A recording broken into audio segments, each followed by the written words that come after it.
Hello and welcome back to these discussions about the Church in Africa, part of the Global Church series organized by ThinkND. Thank you for your loyalty to this. The first three sessions looked at the Catholic Church in Africa today. These next three are going to look at the history of Christianity in Africa. And today, I just want to offer a framework to understand that history to set us up for future things we're going to be talking about. So one framework that is useful is to talk about the standard story of three plantings of Christianity in Africa.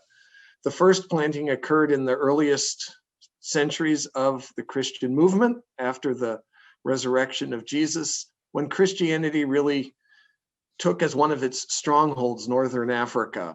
The second is when Portuguese exploration especially started to move down the coast of Africa, around the coast of Africa over to the Pacific and Indian Oceans, but stopped in Africa and founded important Catholic movements there. And then the third such stage in this standard story would be the modern missionary movement, beginning in the 19th century when both Protestant and Catholic missionaries came to sub-Saharan Africa in particular with great effect. As you might imagine, most of the Christianity that's alive and vital in sub-Saharan Africa today is linked to that third stage. But my point in these sessions will be to emphasize that all three of these plantings, as it were, has contributed something to African Christianity today.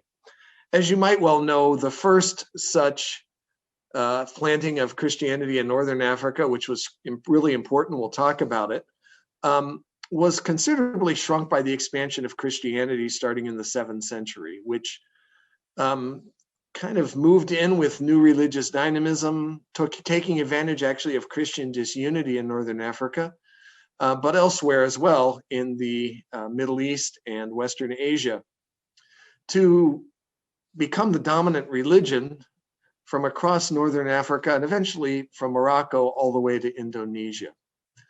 So in some ways, that first planting is not so connected to the vital Christianity that exists in Africa today.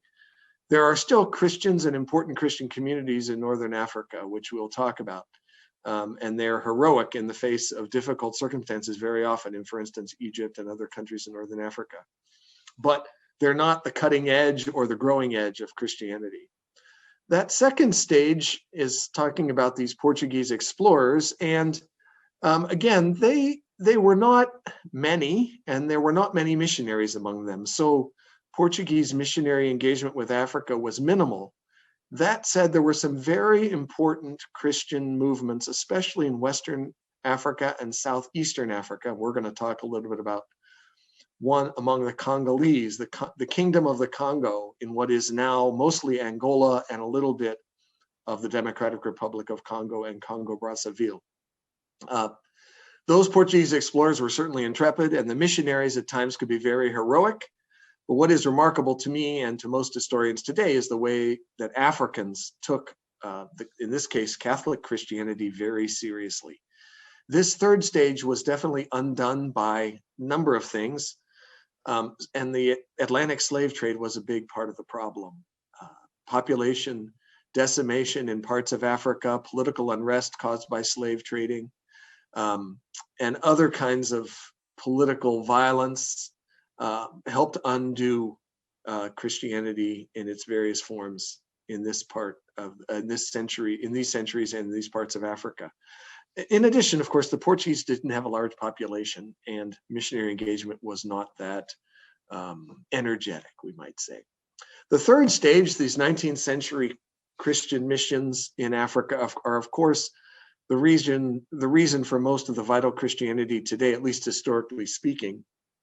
That said, it was always Africans who made African Christianity hum. But there were very heroic missionaries on Protestant and Catholic side, starting in the middle of the early mid-19th century, and kind of growing as the 19th century progressed and well into the 20th century. This is both Protestants and Catholics, and it occurred both before, during, and after formal colonial overrule. And colonial overlapping with missionary Christianity is a very complex story. We won't be able to go into all the details, but we will discuss some of the implications of those overlaps in the next two sessions. Just looking ahead to them, the next session is going to talk about some foundations of global Christianity from African Christian history, looking at each of these three plantings and what they've contributed to the global church in a variety of ways. And then the third session will look at features of African Christianity today from its history, abiding aspects and general aspects of Catholic Christianity and its various forms in Africa today that are traceable to that history. So thank you very much, and I look forward to joining you in our next sessions.